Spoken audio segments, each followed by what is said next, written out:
Hey, welcome back to Aetheral Space 13.7, first main course. We are back. Yeah.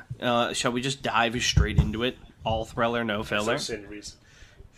You stole that from Succession from Greg. No, I stole all thriller, no filler from something else. I stole Disgusting Brothers from Succession. I can trace the roots of all your faults. No, you can't. You can't trace anything. You're not even Tracer. I'm already Tracer. Trace on! Trace on! Trace on was not stolen from Succession. That was from Fate, you fucking moron. No, Greg uses his Brother thinks he's Shiro Emiya. He goes, Trace on! Writing, begin! Trigger off! Trigger off! Worm characters when they're tired of having powers. If I was in Worm, it would go much better for me, because I'm stable and I would know how to use my powers. You are the opposite of stable. You are unstable. What do you mean, unstable? Yeah, unstable even. You have such instability in your soul, you would trigger 18 times. Each power worse than the last. It would start really cool, you'd be like, wow, I have a fire body, and your last power would be like, my toe curls the other way. They'd call you Curler. Then you'd be like, what a shit power. It's like, I can take him, and I'm like, and you go, I've strangled you with my bent toe. Yeah, have you looked up your nose, and then the toes jutting out of their nose? I told you I could bend my toe, but I didn't tell you I couldn't bend it to wherever I please. Activating Toming Missile. Alright, anyway, we were reading Aether or something? I sever my toes and put them inside bullets. Now I can curve them I like. I chopped my big toe up into bullets. Each one carries a name. Here's yours. Ezekiel. Ezekiel, upper right toe part. It says it like the big letters, like a boss introduced. Anyways, I don't know how to pronounce this word that's coming up in a second, but let's do it. 602. Something was misaligned. Citizen of Rilia! Balte jumped backwards as Laric's killing engine slammed down into the ground. It had been enhanced and altered with aether, strengthened to such a degree that the skin had hardened into crystal, its bizarre structure bordering the mechanical and the organic. Its teeth spun in its mouth like a blender, sending sparks flying everywhere. Hey, Carl Laric said, his voice placid even as his killing engine tore apart the rooftop. Hey, hold on for just a second. I just want to talk to you a little bit. Isn't this a you-ism? I remember you doing this. One. Well, I created everything that you see in this world, so probably it's me. Brother Yeah, thinks me, he's God, brother thinks he's him. One. Balte should not be fighting Carl Laric right now. Carl Laric should still be trying to catch up to them and not doing very well. This was not an encounter he had foreseen. Morgannocht swung his makeshift fog sword again and again, slicing apart the grotesquely engorged maggots that leapt at him. They dropped to the ground, sliced into pieces, smoke rising from their wounds. But more just kept coming. Some were devouring the carcass of the dog that had been struck low by Curse Hand, while others masked in the shadows. Their master, an elderly umbrant man with limp white hair, had his face angled right up towards the sky. "Oh," he crooned, "where are the corpses? Mid-tier bounty hunter, Eaterface. 2. They should not have run into Eaterface here. In most of the possible scenarios, that maniac got distracted by easier prey. Or he got ambushed by the Hive of Malkuth during the sieges of the hospital. In the closest version to this fight Balte knew of, they were battling a Malkuth drone that wielded Eaterface's ability. Bang, bang, bang! Gretchen fired off shot after shot down the fire escape, fending off the gang of bounty hunters trying to use it to ascend. Remnants of the Crimson Carnival eager to fetch themselves some glory and reward before the organization finally splintered completely.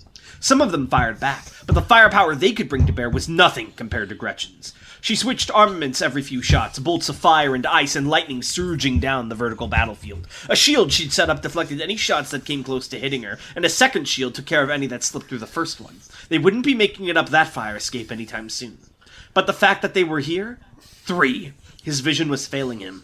Or more accurately, his vision was blurred. The exceptionally unlikely was coming out as certain, and the definite was manifesting as distant shades. Something was still misaligned, like he was looking at the future through a lens of shattered glass. When he'd gone to Aberfasad, Luna had trained him to see the future. When he'd been sent to the asylum, he trained himself to understand the future. And yet there was something missing. What?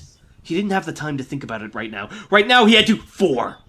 Balte whirled around as he deflected Citizen of Relia one more time, spotting the man who'd clambered up the building from the side. Another leftover from the Crimson Carnival, a burly woman grinning from ear to ear. She pointed her hands towards Morgan and roared, "Guardian Entity! Flatwood!" Balte was upon her in an instant, burying his blade in her face, but they were already on the wrong track. Equilibrium had been broken. The future he'd been doing his best to avoid, the future that spelled disaster, was already... Morgan saw his chance. JFA! Before Balte could even move, Morgan acted. Purple fog erupted out of his body, spilling over the rooftop, and at the same time a horde of knocked copies poured forth, fleeing in every direction. Balte's eyes flicked forward into the future, watching himself perform an Aether Ping, watching it be rendered useless by the dense fog within each individual copy.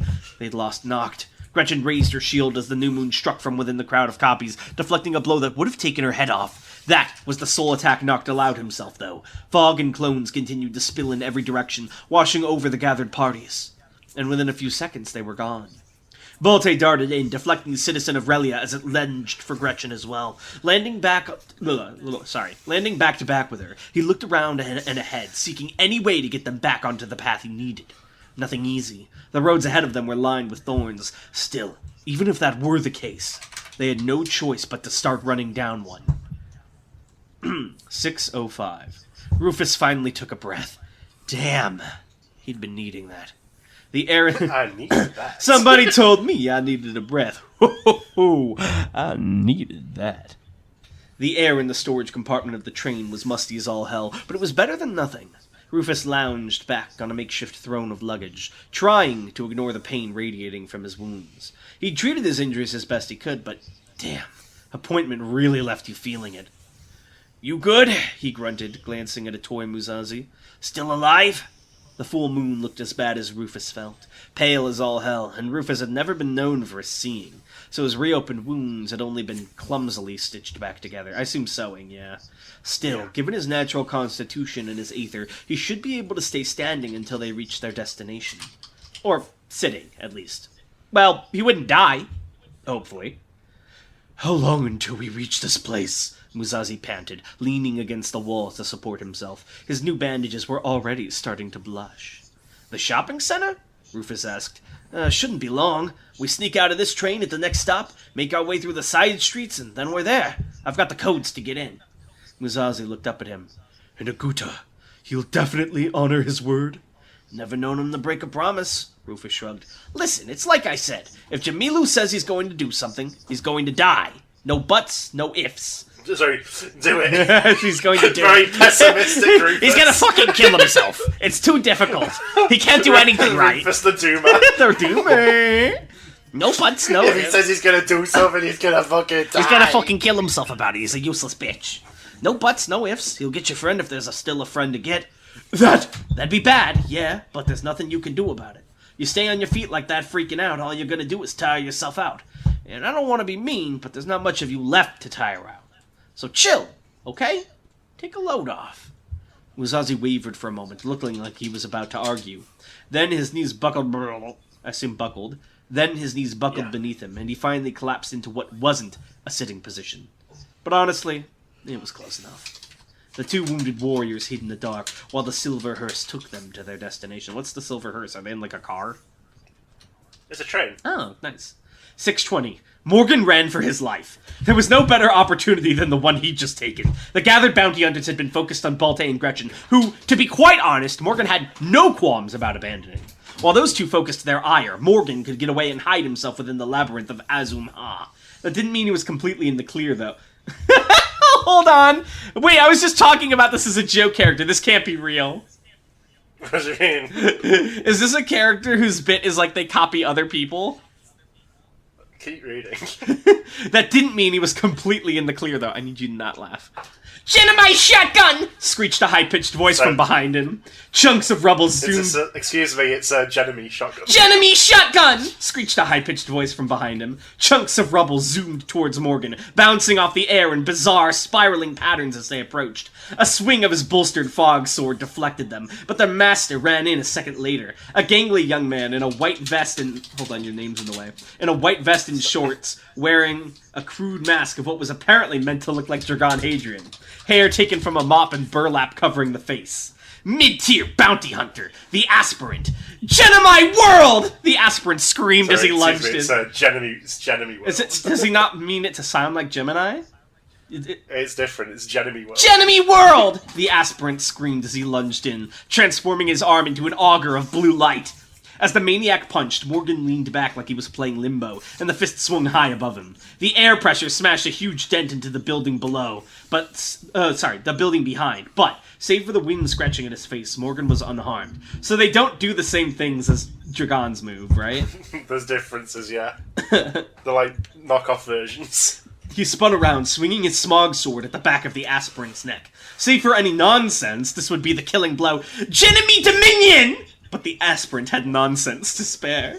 A white pillar erupted out of empty space, deflecting Morgan's blow as it stretched and waved upwards, oddly flaccid. I gotta be real, I can't believe he got on this so quickly. Like, the Dawn contest didn't last that long, right? It's due to what his actual ability is. Oh, okay. Oddly flaccid. The aspirant turned, a grin visible beneath the holes in his mask, pointing his hands at Morgan. Genemi Rail! He didn't get to finish his sentence. He didn't even get to finish his breath. And the moment before he executed this attack, he suddenly stopped, his head jerking upwards, as his throat birthed the blade of a spear. The guy from the UAP, Musazi's sponsor. Jamilu Aguta pulled the weapon free with a look of distaste, splattering blood and scattered meat onto the floor. His face was covered in ashes, and his left hand was bound tight with what looked like a napkin. To put it bluntly, he'd certainly seen better days. But then again, that was the same for everyone tonight. Morgan knocked, he said, twirling his spear. It seems I found you just in time. How did you find me? What's the situation? What happens next? All sorts of questions came to Morgan's mind, but only one made it to his lips. Where's Musazi? 6 o'clock. A short while ago. Clown, glared Mariloco. Explain. Purple aether crackled threateningly over his musculature as he advanced upon Wu Ming, passing a silent Gregory Hazard. In response, the clown of the supremacy backed up, raising his hands placatingly. He might have even seemed intimidated if he wasn't laughing. Oh, come on, he grinned. I'm just a little guy. Don't get mad. Besides, saving a climber will bring you closer to finding Musazi. Trust me. Mariloco stopped and slowly, it's my birthday, slowly raised an eyebrow. How? He demanded. By the way, Mandarin drawled from the corner, red eyes fixed on Wu Ming, even if you convince this guy not to tear your head off, I'm still pissed. Start talking. Quick. Said Aklima. 4 pairs of eyes turned to look at her, and she knew each one of them could kill her in a matter of seconds. Still, she couldn't just sit here. She couldn't just stay helpless. I have some questions, she said, throat dry. We all have questions, muttered Mandarin, scowling. Were you not listening? She ignored him and turned her gaze to Wu Ming. For one, you're dead. There was a corpse, right? Wu Ming scratched the back of his head meekly. Well, you're right about that. You're talking to a dead man. Gregory crossed his arms. I think we're all getting pretty sick of your jokes, Ming. No joke, Wu Ming wagged a finger. Okay, maybe a little bit of one. A 2 out of 10 on the humor scale, but still in that genre. You're not really talking to a dead man, I guess. It's more like I'm some aether that confused itself for Wu Ming, and now I'm just wandering around, generating myself. Mariloco's glare deepened. An awakening, he rumbled. Oh, you're familiar? The Great Chain used them in the war, Mariloco grunted. Continue. Existentially, it's kind of horrifying, Wu Ming said casually. But I try not to let it get me down. The point is, he turned back to the former 2 contestants. You guys want to find a toy Musazi, right? You already know, Mandarin snapped. Stop messing around. But I'm willing to bet he wouldn't want to be found. What's a guy to do? Well, if you pop up with this tyke in tow, he waved a hand at Aklima, well, he'll have no choice but to come to you. He's honor-bound, you see. That's the kind of disease he has. Aklima laughed. Again, unkind eyes turned to face her, but she still couldn't bring herself to wipe the smile off her face. What a joke. These morons were really listening to this clown when he didn't have the slightest idea what he was talking about. Honor-bound. Yeah, right. If that were true, a toy Musazi wouldn't have betrayed her. If that were true, a toy Musazi wouldn't have murdered her father. If that were true, none of this would be happening at all. So she stood there, and she laughed. Wow, the Aklama who laughs. My throat's all it takes is one bad day, Musashi. All it takes is one bad day. Yeah, all it takes is finding out my closest ally killed my dad and took my place in the tournament and then lost anyways. That's all it took. Musashi, I'm going to become the Joker. Musashi, I'm going to be Choker Aklima. No, Aklima, you must train with the blade, not with your jokes. Come, join the League of Shadows. The League of Shadows. Alright, 651. The Allen Grace Memorial Shopping Center was a huge dome-shaped structure, 16 levels of commerce and entertainment sealed behind a glass barrier, perched atop one of Grip District's tourism plazas. It had been closed for a year now due to constructed expansion that had apparently run into problems, although Ruth supposed that was probably just a cover story. If the UAP's ultraviolets were using this place as a hideout, then it would be best for the place to be empty, after all. "Hurry!" Ruth hissed, skulking through the courtyard, hand holding her aching side. Anatrice Delced scowled at her. Bruno and Serena slung over her over her shoulder. Yeah. Is this Anatrice talking? It's Zacco speaking through her. Zaccos? Yeah. Don't forget our hierarchy, deviant! I am a special officer of the Supremacy, and you are nothing but another criminal on the run. It is only by my good grace and for my convenience that you even remain standing. Instead of trying to command me, a laughable notion from the very beginning, why not but clutch a pinch of gratitude? I can assure you you'll enjoy the taste far more than— Shut the fuck up! Ruth hissed, turning her head as she squatted to each for the shutters. As Anatrice pouted and scowled, Ruth took a deep breath. Pouted instead of poured. Right now, even moving around was painful. The fight against Nyan had taken a lot out of her. Even so, right now she had no choice. Skeletal set. Her gauntlets almost didn't manifest properly. They were droopy and warped, half-melted like they were made of wax. Even so, they provided enough strength that she was able to lift the sealed shutters and open a small gap into the shopping center. She jerked her head, ushering Anatrice in, and once the girl had pulled Serena and Bruno in with her, she rolled under as well. The shutter slammed shut behind her, plunging them into darkness. So, she didn't see. She didn't see the bugmen lurking in the shadows. She didn't see the metal titans silhouetted against the moon. She didn't see the gathered scum watching, waiting for all the players to take their final places. What a chapter. Wow. It's time for our questions, right? Our ethereal questions. I had one I was going to ask you at the beginning, but I forgore. No. Monarch set. Does it use, as part of Monarch set, the Direwolf set? No. Direwolf set is Skeletal plus Revolutionaire. Monarch set is Noblesse plus Revolutionaire. Noblesse plus Revolutionaire is Monarch set. Okay. Yeah. Thank you for settling that. Alright, so, question? It's like Digivolution. Digivolution. Are you ready? Alright. Yeah. First question. Rurum asks, what is the prince's opinion of the Sapphire Star? The prince does not have opinions on things, per se. It acknowledges it as a factor in decision-making. Interesting. Okay. How much of a personality does the prince have, if any? Very minimal. Okay. Lan asks, has the total population of Aether users carried on increasing since... What? Has the total population of Aether users carried on increasing since the 1,000 Revolutions? Were there any points in history where the population spiked or plummeted? Well, you'll get a... Initially, it just kept increasing after the 1,000 Revolutions, then it stabilised. And since the Supremacy, reached its, solidified form, it sort of... Dawn Contest cut down on it a lot in the Supremacy It's funny, because I was just about to ask. ask, Lan was asking if Dawn Contest caused a drop in Aether users. It does, it pulsates, according to them. Nice. In Supremacy Space, mainly. And even in UAP, because people come over the board, well, maybe I can be Supreme in that weird little place. Lan has a very interesting question, and maybe this is a spoiler, I don't know.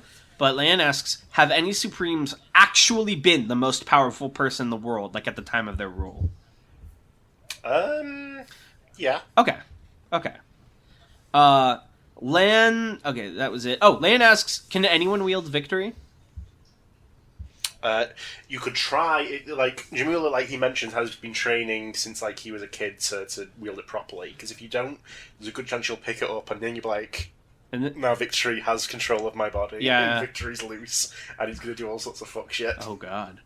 It's like, basically, it's literally like Secret in episode 1 of It's like, where are the women and children of this Aetheral era? Yeah, he would literally come out and start doing fuck shit and be like, well, these are supremacist Are there other citizens." demons of the dawn out that have manifested in such a way? No. Okay. The worst, there are 5 and they're all in containment or being used like Jamila uses Victory. SCP-001, Demon of the Dawn. Alright, Lan asks, is Gregory any good at origami? He is, yes. Okay. But he doesn't, otherwise his ability would not be very useful. I know we've done a fuckload, but we're very behind on questions because people are curious. Can I do one more? Yeah, sure. Okay. Rock Shark asks, can a guardian entity have a guardian entity? Asking primarily... Yes. Oh, okay, there you go. Easy answer. Okay. I saw that question as well. So Endon Loss or Akamanto, he did intend to make Raiju his guardian entity. And just be like, basically in total control from that point forward. Because even if like his host or his master was like, disagreed with him, you're like, okay, interesting opinion. His Raiju. He is Raiju. Let's get a new vision. Strong Raiju. Alright, well thank you guys all for watching, and I think we'll see you next. And also, it's a more of an emotional thing for Akamanto anyway. It's like, now I'm with Mother. Can't believe this guy interrupted my ending bit. I'll have to kill you for that. I was providing lore. Okay, well, I'm sure the fans appreciate that. Thank you. Anyway, thank you all for listening, and we will see you next time. Bye! Strong end recording.